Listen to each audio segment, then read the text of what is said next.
तो हम अपने जीवन में अमल ना करें। गुरु जी ऊंचे हैं तो अपनी साधना से ऊंचे हैं, उनकी ऊंचाई हमारे कोई काम आने वाली नहीं है। जब तक उस ऊंचाई को हम जिएंगे नहीं तब तक। मेरा जीवन मेरे हाथ है, कैसा बनाता हूं और बना है उसको किस प्रकार से बिगाड़ता हूं, ये मेरे हाथ है,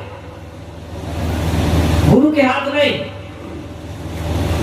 गुरु तो हमें निर्देश करते हैं, हमें सही दिशा देते हैं, इतना ही नहीं चल के बताते हैं। वे भी असमर्थ हैं, इसे ज्यादा नहीं कर सकते। जो कुछ करना है हमारे जीवन के लिए हमें ही करना है। वे दिशा निर्देश करते हैं हमें, ये बड़ी बात है।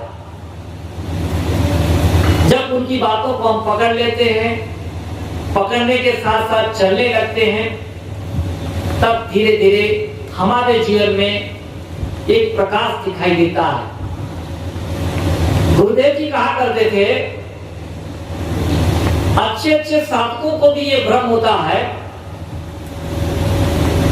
कि मन अपने वश में होता है, मन इंद्रियां अपने वश में होते हैं। ये अच्छे अच्छे साधकों को भी भ्रम होता है। उत्तर में कहते थे और जीवन भर भ्रम होता रहेगा। क्यों? इसलिए कि वे आगे बढ़कर काम करना नहीं चाहते, इस दिशा में काम करना नहीं चाहते। तो कहां पहुंचे? कुल मिलाकर भ्रम में ही वो रुक जाते हैं, भ्रम को दूर नहीं कर पाते हैं। इसलिए सारी समस्या बनी रहती है। सदगुरु कबीर ने कहा है, संगत कीजिए साधु की हरे और की व्याध, ओछी संगत कूर की आटो पहर उपार। सदगुरु कहते हैं, अच्छे लोगों की संगत करो, इनकी संगति से हमको अच्छी बुद्धि मिलेगी, अच्छी समझ मिलेगी। और जब अच्छी समझ मिलेगी तो अच्छी समझ के प्रकाश में हमारी जो इंद्रियां हैं काम करेंगी। अच्छी समझ के प्रकाश में हमारी इंद्रियां काम करेंगी तो अच्छे ढंग से काम करेंगी।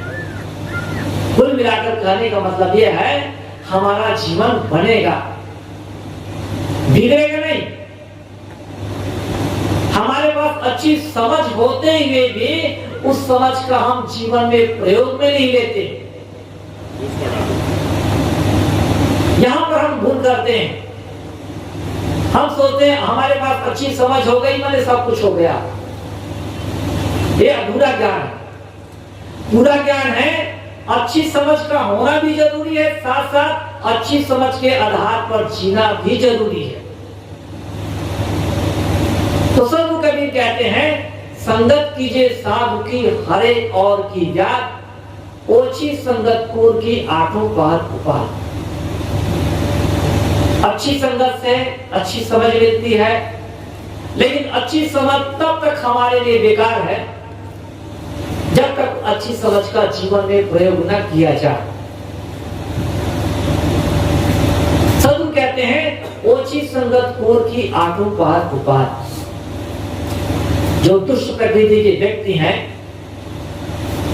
उनकी संगत करने से क्या होता है? आठों पहर सब समय हमारे जीवन में दुख बना रहता है।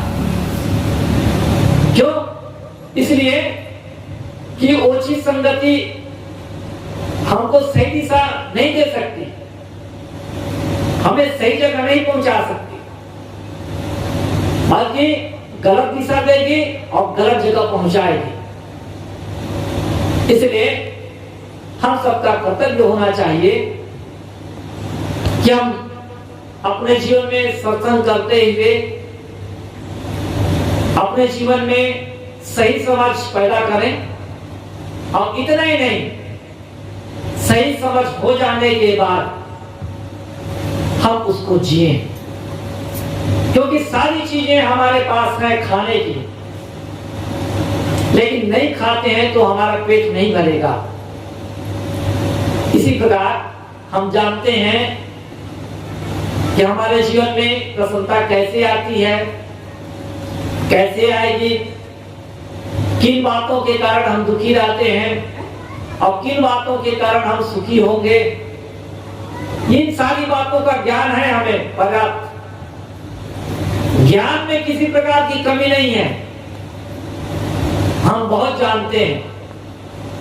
कमी है तो उस ज्ञान की बातों को अपने जीवन में आचरण में उतारने की, और यहीं पर हम अक्सर फेल हो जाते हैं।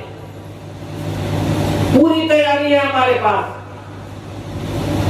लेकिन जहां पर आचरण में उतारने की बात आती है तो वहां पर फेल हो जाते हैं। कहना चाहिए हमारी पूरी तैयारी बेकार है।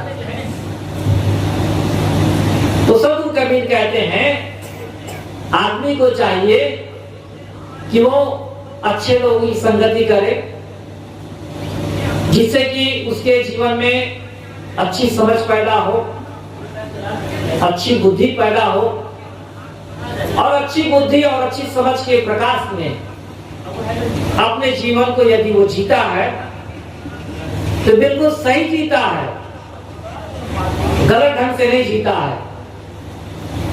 और फिर सही ढंग से जी लिया, उसके जीवन में जो दुख आते थे वो सारे के सारे दुख समाप्त हो जाते हैं। तो मैंने बात शुरू की थी कि संसार में कौन आदमी सुखी है, तो धनी आदमी वो भी सुखी नहीं है, विद्वान है वो भी सुखी नहीं है, ज्यादा पढ़ा लिखा है वो भी सुखी नहीं है, कोई बड़ा पद में है वो भी सुखी नहीं है। प्रश्न होगा तो कौन सुखी है भाई? तो उत्तर में समझना चाहिए संसार में वही व्यक्ति सुखी है, चाहे अनपढ़ हो, चाहे गरीब हो, चाहे वो धनी आदमी हो, चाहे बड़ा पद वाला हो, चाहे वो निम्न पद वाला हो, चाहे मजदूर हो, चाहे पुरुष हो, चाहे महिला हो। जो समझदार है वही सुखी है।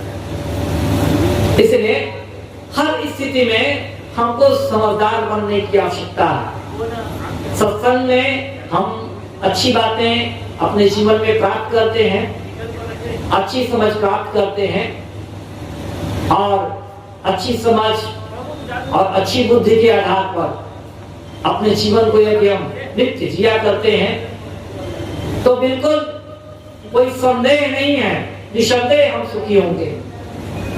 और यही हमारा सत्संग करने का फल होगा, संतों के साथ में जाने का फल होगा, अच्छी किताबों को पढ़ने का फल होगा, और हमारा जीवन इस प्रकार से सार्थक हो जाता है।